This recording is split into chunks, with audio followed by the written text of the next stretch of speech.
Welcome to episode 126 of the Selling Your Screenplay podcast. I'm actually Scott Myers, screenwriter and blogger over at sellingyourScreenplay.com. Today I'm interviewing screenwriter Dave Bullis. Dave is a screenwriter who lives outside of Philadelphia. He also runs his own podcast called the Dave Bullis Podcast. He's done a great job networking and meeting filmmakers in his local area outside of Philadelphia, and we really dive into some of the things that he's done to achieve this, so stay tuned for that. If you find this episode valuable, please help me out by giving me a review in iTunes or leaving a comment on YouTube or retweeting the podcast on Twitter or liking it on Facebook. These social media shares really do help spread word about the podcast, so they're very much appreciated. Any websites or links that I mention in the podcast can be found on my blog in the show notes. I also publish a transcript with every episode in case you'd rather read the story or look at something later on. You can find all the podcast show notes at www.sellingyourscreenplay.com/podcasts, and then just look for episode number 126. I just want to mention a free webinar that I'm doing on Wednesday, June 8th at 10 a.m. It's called How to Effectively Market Your Screenplay and Sell It. I'm going to go through all the various online channels that are available to screenwriters and give you my unfiltered opinion of them. I get questions all the time like, does the blacklist work? Does Inktip work? Or which screenwriting contests should I enter? I've tried pretty much every marketing channel available to screenwriters, and I'm going to share my experiences with them. Again, this webinar is completely free. Don't worry if you can't make it to the live event. I will be recording the event. If you sign up, I will send you a link after the event has taken place. I will send you a link so you can listen to it later on at your convenience. To sign up, just go to www.sellingyourscreenplay.com/free webinar. Again, that's sellingyourscreenplay.com/free webinar. And then just fill in the form there with your name and email address, and you will immediately get information on how to actually attend the webinar. Also, if you're already on my email list, you do not need to register. Anyone who is on my email list, I will be sending out the information to them so that they can attend the webinar. And again, if you can't attend the live event, no problem. Once the live event takes place, I'm going to record it, and then I will send out the link to all the people that have signed up. A quick few words about what I'm working on. Again, this is sounding a bit like a broken record week after week. I'm still in pre-production with my crime action thriller script, The Pinch, slowly ramping things up. I did casting a couple of weeks ago for the two main leads. I'm now doing callbacks tomorrow on those. We have basically narrowed it down to a handful of actors that we really liked from the first audition, and now we're going to bring in some actors. We're going to bring them back in and have them read, and we might do a little couple of different scenes. We're going to do some of the same scenes, and we're just going to hopefully make our decision through this first round. And once I get those two leads cast, I'll be able to start to cast the other smaller roles really around them. I would say 60-70% of this movie is just these two guys in one house. So I really got to make sure that those leads work well, that they're good actors, and they work well for the specific parts that I've written. My first AD has broken the script down and sent me some preliminary schedules. I'm going to be meeting with him tomorrow. This is a big step. I mean, we just getting the schedule locked in. We know what days we're shooting what. So again, this will help with casting. It will help with crew, figuring out, and obviously locations as well, just figuring out what days we're going to need what. This is a very fluid process. Obviously, my AD knows this. So we will be adjusting. I mean, there's going to be actors that we cast, and they might not be able to work on a specific day. So we'll have to kind of rearrange based on that. But it's good to just get that first schedule up and just kind of see, how many days do we need each location? And then, how many days do we need each actor? That's really, I would say, the main thing. So I'm going to be meeting him tomorrow. He just sent me those on Friday. I looked at them, and then we're going to be going over those tomorrow and making any additional tweaks that need to be made. The other big thing I'm working on, and it's I'm still trying to get the insurance quotes. There is a state-run agency which supposedly has the cheapest workers' comp insurance available, but dealing with them is a little bit slow. I will hopefully get a quote back from them this week. We'll see how that goes. But the main thing I'm trying to do, I have a, and this is for all, micro budget feature films, you got to kind of be as creative as possible. There is a company in Burbank that actually does lights. They have a couple of locations in, sets in their building. They have a couple sets set up that we can use. They also, as I said, they rent grip, lighting and grip equipment. And they will also do a co-production with your production company. And then you can use their insurance, which they obviously have, a good insurance package set up. So I'm trying to get these quotes. And then once I have these quotes, I can go back to them and kind of make them an offer. And as I said, that will help me in a variety of ways with grip and lighting package. And it will also help me with the locations, because they actually had probably 2 days worth of shooting at their locations. They have an office, they have a conference room, and they have a cubicle set up, and they have a back parking lot that would work well for us for this production. So hopefully I can cut a deal with them. If not, I do have a couple of backups on the location. I have a friend who has an office which we can probably use. It's just a little bit out of town. It's up a little bit right on the sort of the border of Ventura County and LA County. So it's a little bit out of town, but I can probably get it for free. So probably rather have the place in Burbank. But if I can't get that settled, I will just have to probably go a little bit outside of town. But anyways, just trying to get the locations locked. I'm still looking for the house. I have rewritten the script a little bit to use. A friend has a townhouse that's close by, and they will let us shoot for free. So I rewrote some of the apartment scenes. There's a scene where the main character lives in an apartment, and the bad guys show up there. So I rewrote that to accommodate that location that I have access for. And then still looking for the house, sort of a dilapidated house. That's the main location. And once I get that locked, I might have to kind of wait till I'm closer to production just to go out and make some offers to people that have houses, vacant houses, that they can't rent or sell. And I don't think those people are necessarily going to want to cut a deal this early when they might be able to rent or sell their house before the July 9th when I'm actually going to be shooting. So I'm not in too bad a shape on that. And I have a couple of backups there, my own house. I can potentially shoot it if worse comes to worse at my own house. I don't really want to do that. Nor does my wife want to let me shoot at our own house. But if worse comes to worse, I probably could shoot at my house. So I don't feel that under the gun to get the location. But anyways, same sort of stuff as I keep talking about week after week, just casting, getting crew. I'm going to be meeting crew. I've been emailing with a bunch of crew people, and I'm going to probably next week, I'm going to try and meet the crew, and that should pretty much round out my entire crew. Hopefully I can, as I said, have some meetings next week and get all the crew kind of set up and locked in. And then the casting will be an ongoing process. I wouldn't be surprised if we're casting right up to the last minute. It's not that hard to find actors, but since this is such a low budget production, there's not a lot of pay for the actors. So, there will be people that we cast that end up dropping out because they get a paid job, or they, have to go visit someone or something. There'll be a lot of that. So the casting will probably be fairly fluid. But I want to get these two main leads locked up, because we need those guys almost every day. Anyway, so I think it's kind of the same update as last week, just casting, crewing up, and finding locations. But I do think things are slowly moving along, and I think I'm in decent shape for the July 9th start date. So now let's get into the main segment. Today I'm interviewing screenwriter and podcaster Dave Bullis. Here is the interview. Welcome, Dave, to the Selling Your Screenplay podcast. I really appreciate you coming on the show with me today. Oh, thank you very much for having me. I really appreciate being on the show. So to start out, maybe you can tell us a little bit about your background, kind of just how you got interested in film and started actually working in the industry. Sure. Well, I actually started for real, quote unquote, in about 2008. I was kind of feeling stagnant at college, and growing up, I've always had this sort of love affair with film. I'd always hang out with friends during high school. We would watch tons of movies. I'm sure you remember when Hollywood Video and Blockbuster was open and they would have deals. Mm-hmm. We'd always get those deals and just sort of cram movies. You know what I mean? We just, watch one movie after the other. We would do theme nights and stuff like that. And, I would dabble in film, because back then, to get a recorder, it was those big old VHS recorders, those big old ones, and you put the whole VHS tape in, and and then it went to mini DV. So I would dabble in that stuff, and here and there I would, growing up I took creative writing classes during the summer and stuff like that at the behest of my mom, but it didn't really get until I would say into a professional type of serious level, so 2008. I actually got the book Lloyd Kaufman's Make Your Own Damn Movie, and from there I also got Robert Rodriguez's Rebel Without a Crew, And from there, I just bought a little camera. It was like $99. It was a little digital camera.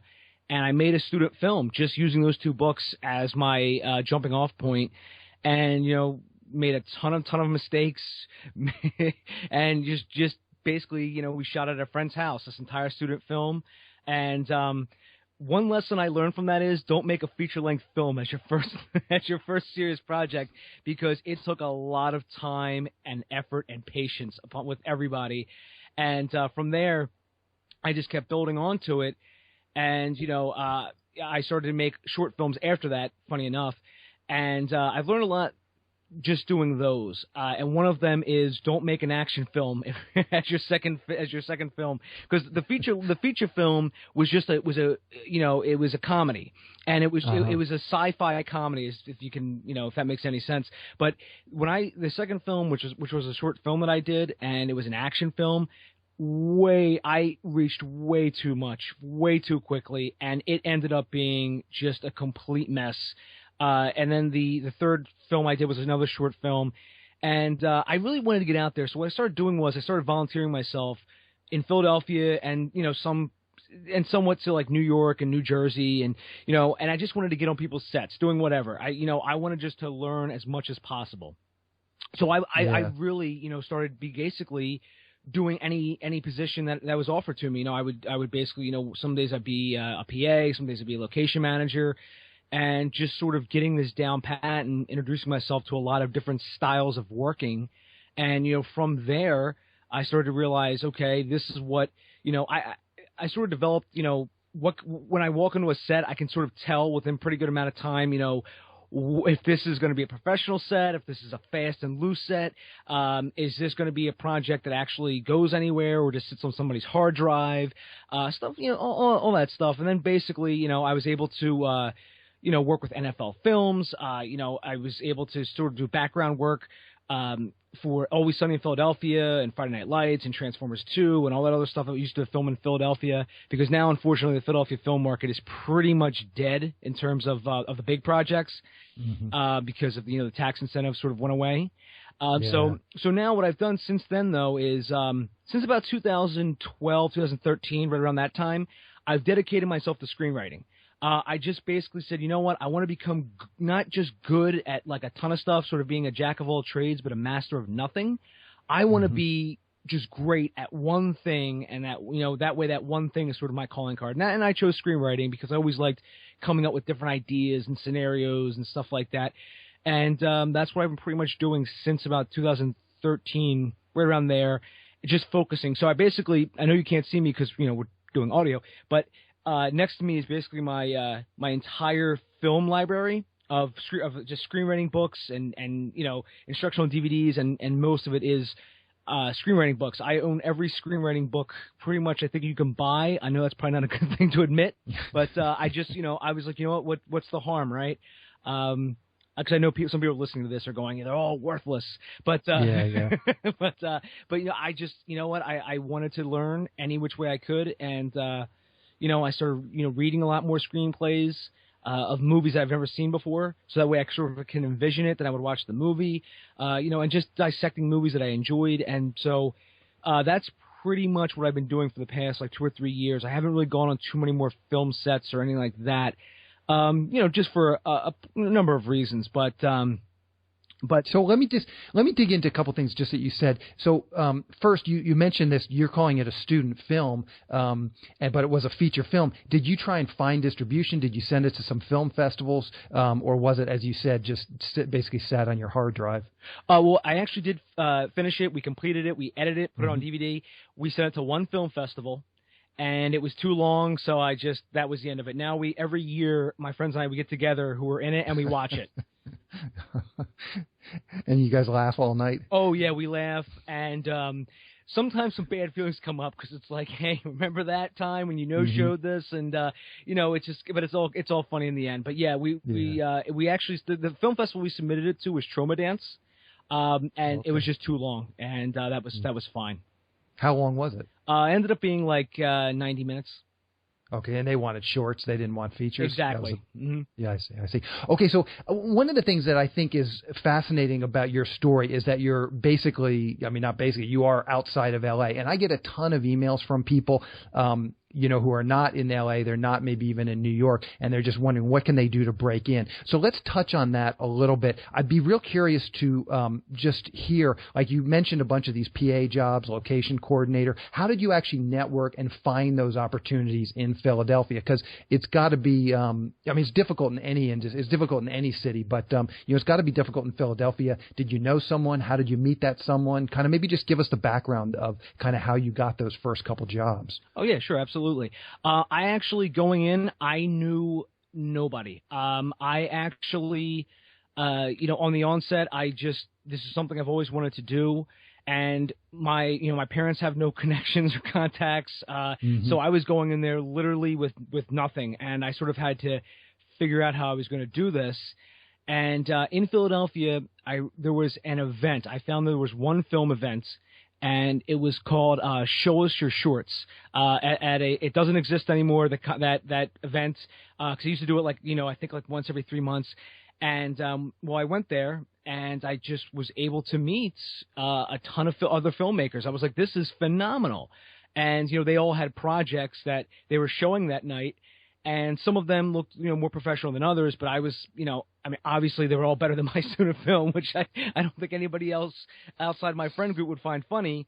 So I sort of used that. I mean, they had business cards. I didn't have a business card at that point. But that's how I met a lot of people, just going to that one event. And I lived 30 minutes outside of Philadelphia, so it wasn't really that bad of a drive. But that's where I met a lot of people. And from there, I sort of was able to, I would go on different film sets to help out. Some people from that are still in the industry, some are not. It wasn't up until, I would say, 2010 that I really started to meet people who in a lot of different professional level positions, sort of like, the UPM for, Always Sunny in Philadelphia, the UPM for this project. I was able to meet a lot of really cool people relatively shortly in 2010. And the reason for that was because they built a soundstage literally about 2 minutes from my house called Sun Center Studios. And I got to be the first project to actually film there. I made a TV pilot, which some people who listen to my podcast know about. It was called Game Over. And from there, we would go down the hallway, and there's Spike Lee's people, and hey, there's the people doing World War Z when they were going to shoot here in Philadelphia. There's the people doing The Bourne Identity, and they were all very, very friendly, and I got to make a lot of really cool contacts out of that. Mm-hmm. And so just describe, I mean, maybe you're just a really outgoing guy and very personable, but maybe you can just explain how you start these conversations. Obviously, a lot of people, and I include myself in this, I feel kind of shy and awkward in those situations. Do you just go into this production office and introduce yourself and try and talk to them? What exactly did you do to actually, network with those people? Well, it's kind of funny. They actually came to me. And I was on set. I was by myself, and the set was just about done. And I turned around, and there was just a plethora of people in the doorway. And I didn't know who any of these people were. I'm like, "Hi, I'm Dave." And then they all started to introduce themselves. I thought it was like a one-off. I didn't want to be too pushy and or anything. So later, I think maybe the next day, I was actually trying to find Wi-Fi in the building. And they were in this very huge main office that is sort of separated. And I walked in there, and they were like, "No, Dave, come on in. You're making a project too, just like us, and sit down." And then they were all talking, picking my brain, and just hey, because some of these guys aren't from Philadelphia, so like where's a good place to get a cheesesteak? And I'm like, all right. So that's sort of how it happened. I know it sounds kind of like the perfect situation, and I know some people listening to this are like, well, obviously, how do you get that to get to that position? I always say this, living, and I don't want to use this term in the middle of nowhere, but let's just say you don't live near a big city. It's not actually as bad as it may seem. And the reason is actually because if you're going to make your own film, there's a lot of benefits to sort of living in a rural area as opposed to a city. Because you can get away with a lot more, as I found out. Because living in a city, like, even living on the outskirts of Philadelphia, there's a lot of hoops that you have to jump through for a lot of different things. Versus if living in a rural area, you may have a lot more leeway because you might know the chief of police, or you might know somebody, because living in a small town, you get to know everybody. Mm-hmm. Yeah, for sure. And when you say get away with, you're talking about doing like an independent film. There's just a lot of things that you can do. Yeah, because, like if you're going to, do a guerrilla filmmaking style shoot, there's a lot more, stealing a shot, there's a lot more that you can do where somebody, if you go in, like let's just say we walk into a store and the owner, he might not be as adamant about you getting insurance versus, shooting in Philadelphia. Because as soon as you walk into Philadelphia, everybody wants to see an insurance bond. Everyone wants to see this and this and this. If you live in one of the smaller cities or smaller towns in a rural area, you might have more things accessible to you. Especially, shooting things in the middle of the woods, that's usually the go-to route, because the middle of the woods, you could shoot that in a state park. Like there's a state park down the street from me. You could shoot there for the entire day and get a reserved almost like I don't want to say gazebo, but it's this pretty big area with a thatched roof. You can get that whole thing and shoot there the entire day for $50 a day. And there's facilities right by there for restrooms and everything. And $50 a day is absolutely nothing. Yeah. So good points. Now I'd be curious to get your opinion. Why have you not made the move to LA? And what do you think of that, just from your perspective? That's a really good question. I think I've been trying to sort of still make it out here in Philly, in terms of, there's still some people out here that I work with. And just this past fall, I was actually working with Mark Bienstock, who is the producer for M. Night Shyamalan. And they did, The Visit together. And they're working on another project together because, M. Night lives out here. He lives about 30 minutes down from where I am right now. And I always thought that the Philly film industry was going to explode again, but it still hasn't. Ever since a couple years ago, there was like a project every other day, it seemed, and now it's like nothing. So I've actually, I actually just quit my full-time job to focus entirely on my podcast, entirely on screenwriting, entirely on a couple other things, and now that I don't have that, I'm actually, much more free to actually make the move. I'd be lying to you, Ashley, if I didn't tell you that I was planning to move out to L.A., and it's been on my mind a lot recently. Mm-hmm. Yeah. So one of the things I saw on your website was that you created a screenwriters group, and I'd be curious just to hear how that functions and how you actually were able to find other screenwriters in a small, town that you live in. Oh, sure. So after Quentin Tarantino's acceptance speech for Django Unchained, where he won the Oscar for Best Screenplay, a friend of mine and I were talking, and, it's funny enough, Ashley, he actually just moved out to L.A., but, we were talking, and we were saying, we should, start a screenwriters group, because I had been a part of two of them previously in Philadelphia.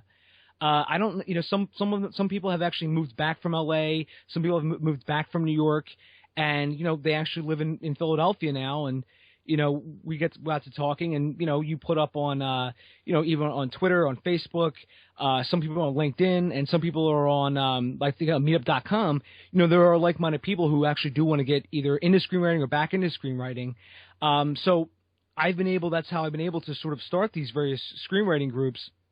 And some of them obviously, falter because some people just lose interest. Some people become too busy.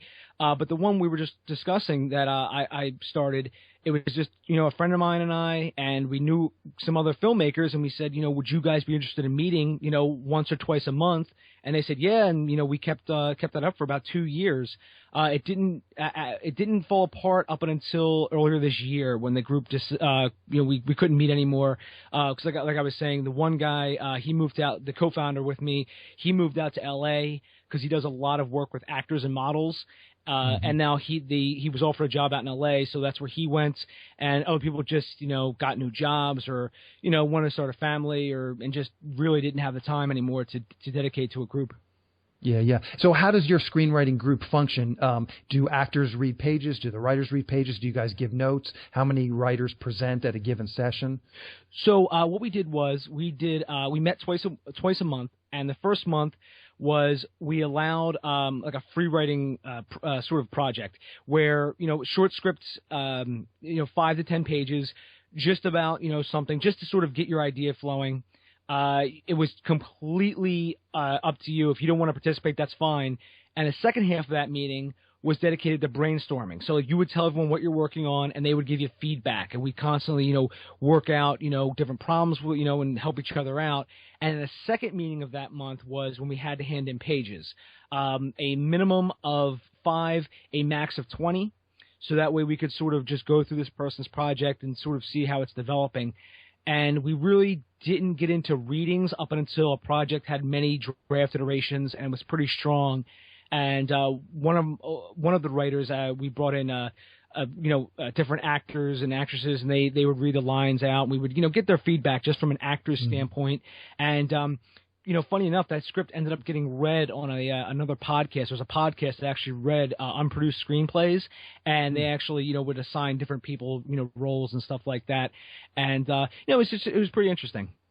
Yeah. So, okay, let's talk about your podcast for a minute. You've mentioned it a little bit. Maybe you can just pitch it to us and kind of tell us, maybe the elevator pitch of what your podcast is all about.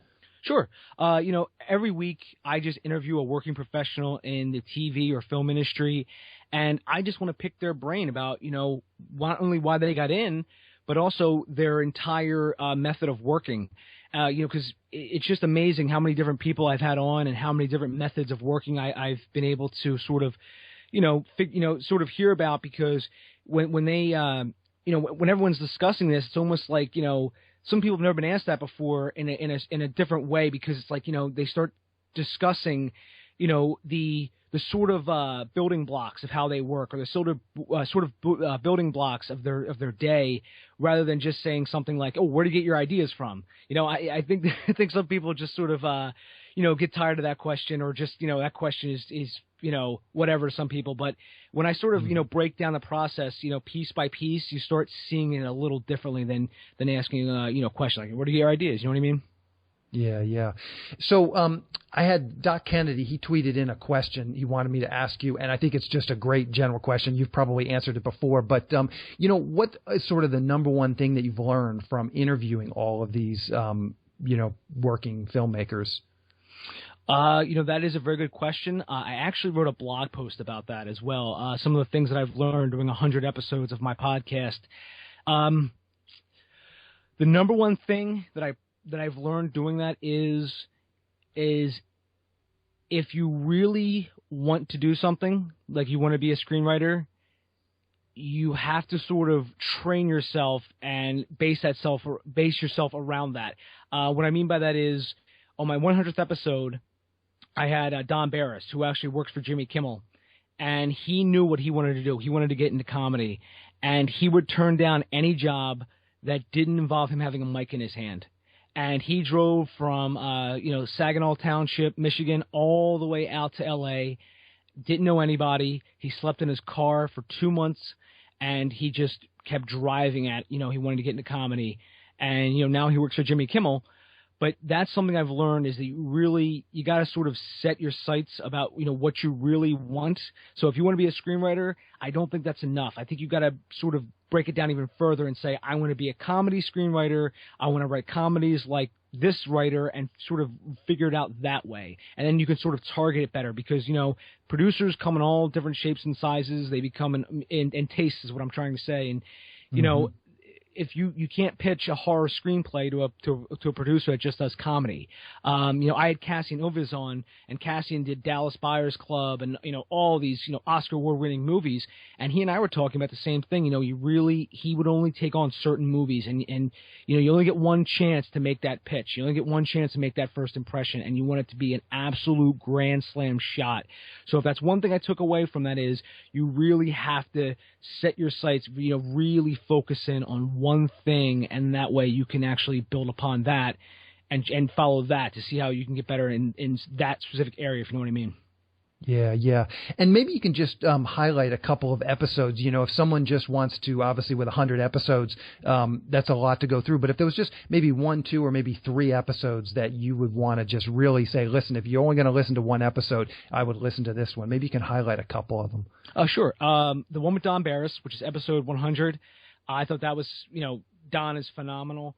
The one with Kazi and Ilviz, that is a great episode. I also interviewed Alex Danielaris, who co-wrote Birdman, and this was actually right before he won the Academy Award. That is a great episode. And I've been able to interview not only screenwriters but also producers and different directors. I got to talk to Sean Baker, who did Tangerine. That was a great interview because literally he, threw everything he had at that, and finally, something actually clicked, and he was able to, actually get some other work out of that film, which is great. Because, that's basically what we're doing, Ashley. We're trying to always, work to the next project, and if you know what I mean, we're always trying to parlay that into something else. But just those few episodes, like I said, to guests, I don't think I really had a bad episode because I always try to focus on the guests to make sure that, I'm just not asking them questions that maybe they've gotten before. You know what I mean? Like I'm always trying to sort of ask them stuff that maybe they haven't heard of. And usually feedback I get is, hey, we've never been asked that before. So I'm all right, cool. So there's just a few of the episodes I would recommend. Yeah. Perfect. So I thought it might be interesting just for a second to kind of go inside baseball. Obviously, I run a podcast. You run a podcast. I'm a big proponent of just getting out there and doing stuff. And my podcast, is kind of a part of that philosophy. I mean, when I started, I didn't have any experience producing audio content or interviewing people. I just jumped in and started doing it. I figured it would be a great way to promote selling your screenplay, also a great way to network as a screenwriter, and it has done both. So I would just be curious to hear from you. Why did you start your podcast? Out of frustration. I started it out of pure frustration. It was around 2014. I think it was either February or March of 2014. And I had done a podcast with other people, and we had a great studio to use. And it was so hard to get everyone on the same page because it was myself and 2 other people. And we did about 3 or 4 episodes, and it just sat there. And I kept saying, guys, we should get back doing this. And, it was very hard to get everyone together. So basically, I decided, you know what, I'm just going to do this thing myself. I'm just going to, I know how to do it, so why not? And I was able to just, I just started it. I started, I launched it. I got my own host. I got my own equipment. And I just started it, and I also started it because I got turned down for promotion at my day job that I don't work at anymore. I should have gotten the promotion, but they nixed it, and they chose somebody else over me. And I was like, all right, then I can see the writing on the wall. So I started the podcast too. Again, those 2 things were like the impetus for me starting the podcast. Mm-hmm. And so what were your goals with it? Did you have some sort of long-term, hey, it'll be a great way to network with filmmakers? What was sort of your goal? That was actually one of the goals, was to network with filmmakers.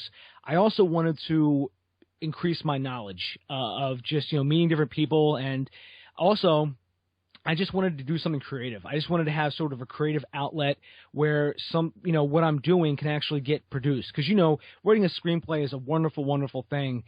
But if it doesn't get produced, you kind of get frustrated. You know what I mean? Like you're kind of like, well, I created this thing. I don't understand, why, it's been a year or 2 years, 3 years. Why can't this thing get made? So I decided, why don't I just start a podcast? I've experienced doing it, and, that's what I wanted to do. I wanted to see something that I can actually point to and say, see, this is done. And I also started a graphic novel too.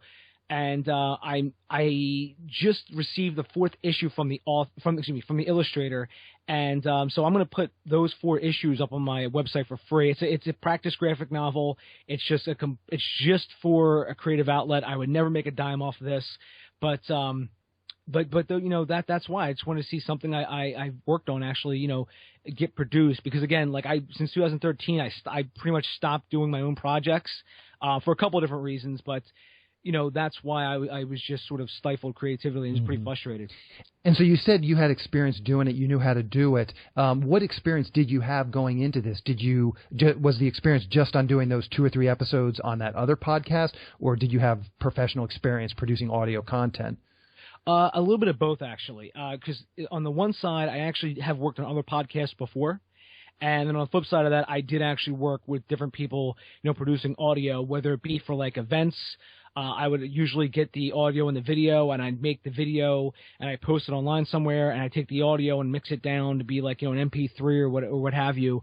And so, just doing those two things, I finally said, I have all the, the skills necessary to complete this project. So, why not? Yeah, yeah. So, do you think after doing 100 episodes, has it helped you network with some filmmakers? Are there some like tangible results you can kind of point towards? Yeah, I would definitely agree with I definitely would agree with that assumption because after all, we're talking, right? So yeah, that's true. So, but there's a ton of other people. For instance, I've been able to meet other filmmakers, and then I'll follow them on Twitter, or they'll tweet me or what have you, and then all of a sudden other people will say, hey, Dave, I know Dave, and then now it's sort of like that way, and it's just. Twitter is my networking choice networking choice for social platform because it just I just feel like it's so easy to start a conversation on Twitter, and that's how I find a lot of guests as well, and that has also paid dividends because now whenever I post a podcast, now I can see the analytics grow with every single episode, which is phenomenal. Yeah, yeah. And I'm curious, and this is a kind of a general question. A lot of people listening to this, as I said, I'm just a big proponent of getting out there and doing things and seeing what happens. Are there any other things that you considered? It sounds like, you were frustrated with this first podcast. Were there some other things that you considered doing as a sort of a creative outlet like this? And I'm just asking the question in case someone, they want to do something, but they don't necessarily want to do podcasting. Was there any other ideas you considered for this same sort of creative networking outlet? There was. The one was the graphic novel, which I actually was able to, complete. But the other one, though, was a YouTube show. I actually I actually had a friend of mine who, he has some connections as well. And we brainstormed an idea to pitch to some people to, hey, we could do this YouTube show. It'd be, similar to a couple other YouTube shows out there, but it would have, our touch on it. And, basically it would be, we'd watch a bad movie and then we would try to like put ourselves in that movie using like green screen, stuff like that. And make up little, short films out of it as well.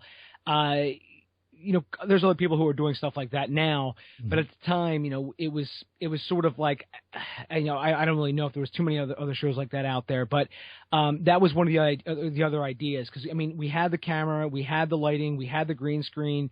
We were going to shoot it in this guy's basement. We've actually put a lot of planning into this.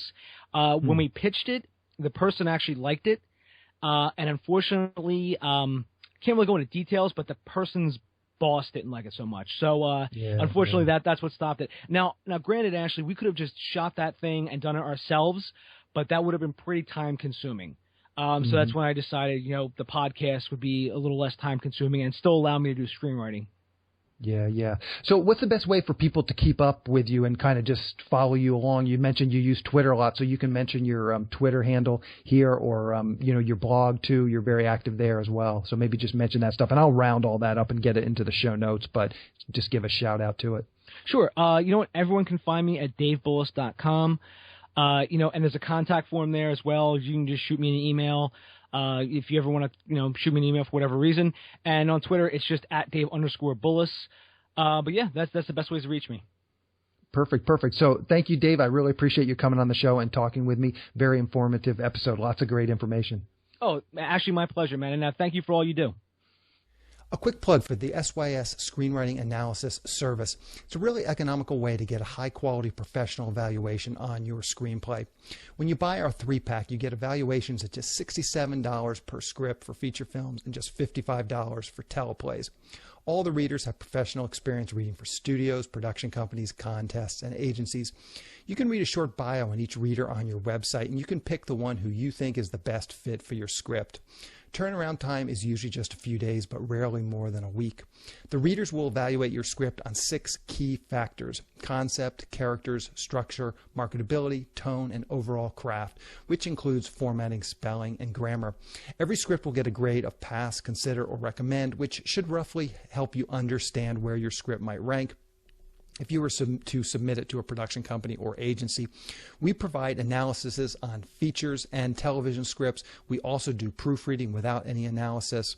We will also look at a treatment or outline and give you the same analysis on it. So if you're looking to vet some of your project ideas, this is a great way to do it.